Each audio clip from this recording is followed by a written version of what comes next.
these two structures are not kits you can buy. These were actually built from modular DPM wall panels. DPM offers a whole variety of different wall panels you can buy.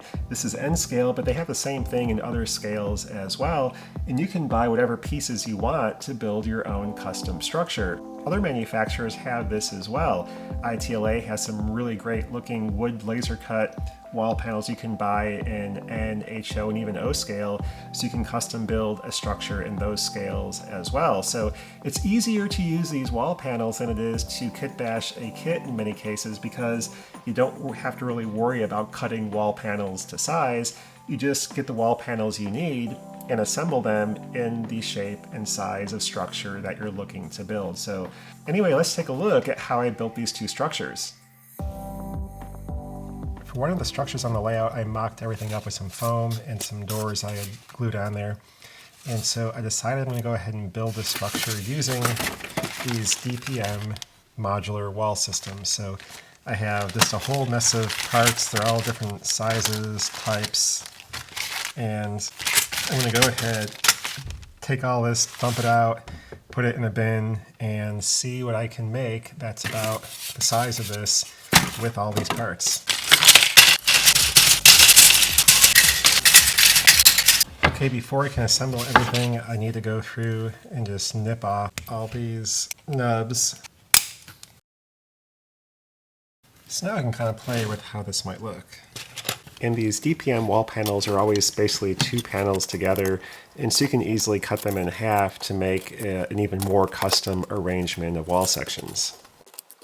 Anyway, it's just a lot of playing around to figure out how you want to get things arranged with all these pieces to make up your own custom structure. Actually, what I think I'm going to do here next then is just go through and tape everything together with a bunch of painter's tape so it's not permanent, and I can put it on the layout and then arrange things how I want. Okay, so I think I have an arrangement that I like here. A pretty large structure that will span the entire left half of the layout, and this will pretty much be all of the structure for this side of the layout. Okay, so assembling these panels is quite straightforward. I've already done a few here. I did this corner part just to get that one started, but essentially, let me get the tape off. It's just going to be a matter of gluing these together. I like to use something like bonding for styrene like this, so you can kind of melt it together and you get a really strong bond that way. But you could use another plastic adhesive as well. The first thing obviously is to clean up all the edges of these pieces. When I cut these panels apart, I did it kind of roughly, so there is a little bit more sanding to do. If I had done the cutting a little bit neater, I could have avoided more of the sanding, but it sands very quickly. I'm also going to need these pieces here. So yeah, okay, so I have two sets. So I can then glue this piece to this panel section here. But first I'll glue these together here, apply the solvent to one side. Just make sure the bricks are lined up. And these joiner pieces are nice because you can make a really rough cut, and then once you put in the brick columns, everything will be hidden and it'll secure the pieces better and you won't see the joints. It also helps with the spacing. What I've been doing as well is just taking some scrap styrene and just sort of using that as a way to not only brace the back a little bit, but really just help lock everything together. It won't matter so much once the building is fully assembled, but at least while you're doing this initial assembly, it helps to have some additional support. I can come and try to add this to the next section here.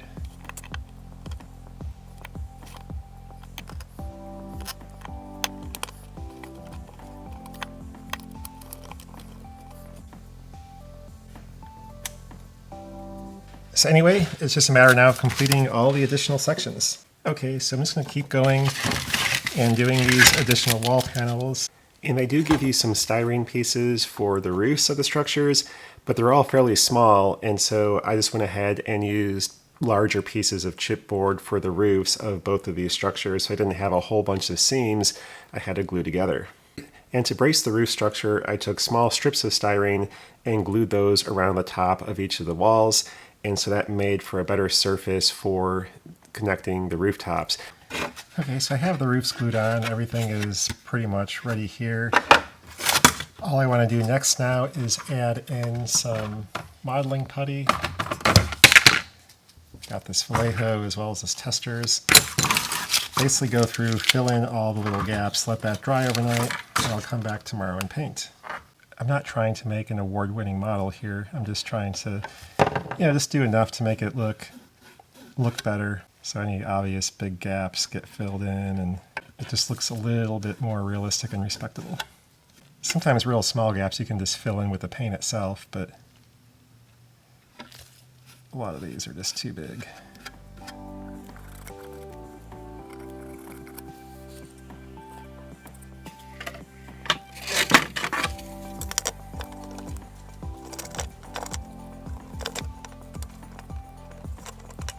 I like this Vallejo putty a lot, just mainly because it has this hole in the side apparently, but the smaller nozzle, which makes it a little bit easier just to apply it where you want it.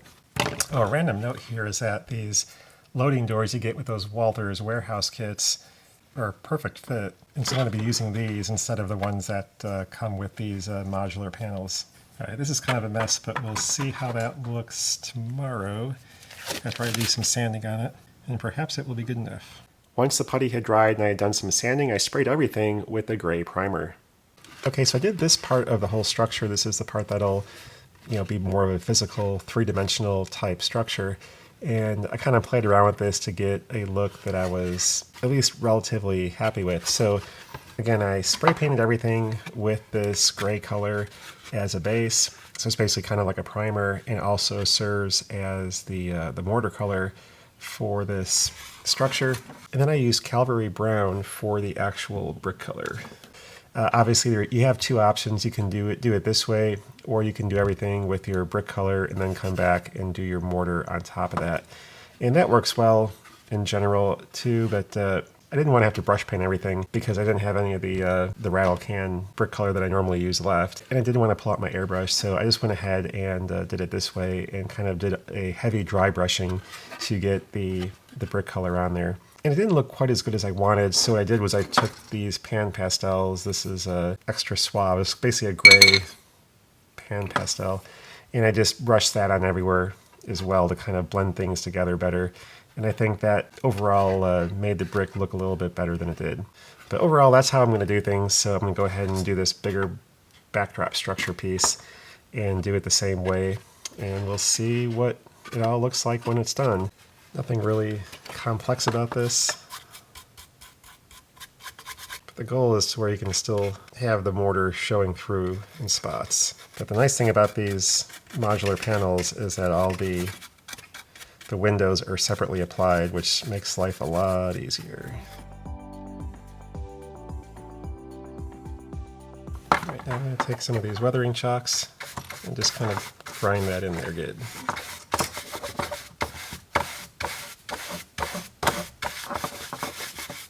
I tried to grind that weathering powder in as good as I could, so I had a lot of the brick color exposed, but in a few areas there was just too much of it. And I did have to go back and do a little bit of light dry brushing of the brick color on top to bring out more of the brick detail. And you can obviously go back and forth and do it as much as you want until you're happy with the look. Right, so the next step is to glue all these windows in, and they do have a right side up side.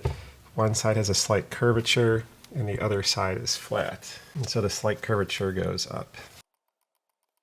In some cases my little bracing is going to be interfering with the windows, so I'll have to trim some of that back.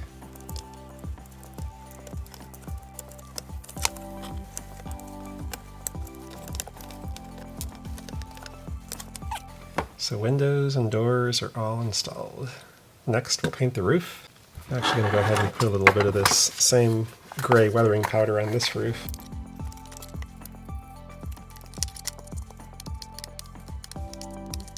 Put a little bit of black on there as well. Looks better. For the roof I'm doing gray, green, and a little bit of black. It's basically just a darker gray. And we'll see if I have a few details I can toss on. Alright, so once that paint dries, I'll come back and do some of the weathering powders on this part of the roof like I did with this one here.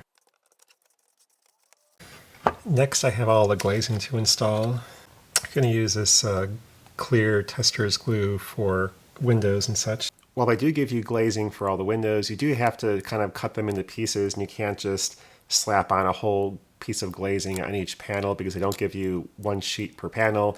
They just give you enough to cover all the windows. So once the glue dried on the windows, I went ahead and placed the two structures here on the layout so you can kind of get an idea of what they're going to look like. I'm not installing these structures just yet because I do need to work on the track itself in terms of weathering the rail and ties and starting work on ballasting and whatnot. And so I'm not going to go ahead and get these permanently installed just yet, but this way I can at least see how everything's going to look with these two structures here. And yes, there is clearance on that side, so I can in fact close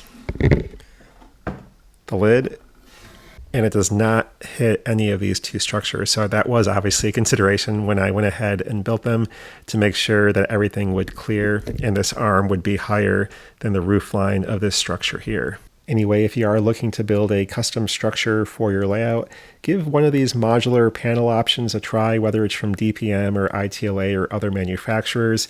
This does allow you to easily build a structure to fit the space that you have without having to do a lot of cutting and everything that you might have to do if you're kit bashing an existing kit. So certainly a really nice way to build a custom structure to fit the space that you have.